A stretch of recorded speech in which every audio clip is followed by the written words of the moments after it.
ujumla ilikuja kwa washarati, ilikuja kwa walevi, ilikuja kwa wanzinzi, ilikuja kwa matapeli, ilikuja kwa wauaji, ilikuja kwa watu wote, kwa sababu ni njia tu moja ambayo Mungu aliifanya ili kwamba kumwokoa mwanadamu. Biblia inasema jinsi hii Mungu alipenda.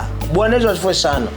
Neema hii ya ujumla ilikuja ama iliumbika na upendo wa Mungu. Acha nikwambia kwamba kuna muda mwingine ambayo mwanadamu hawezi kufanya jambo kwa ajili ya mwingine kama hajakupenda bado. Kuna neema zingine ambazo Mungu anafanya kwa ajili ya watu wake kwa sababu tu ya upendo wake. Kwa maana jinsi hii Mungu aliupenda ulimwengu. Hii ni neema ya jumla. Haijalishi uko nani, Mungu anakupenda. Haijalishi umeshafanya nini kwa maisha yako, Mungu anakupenda.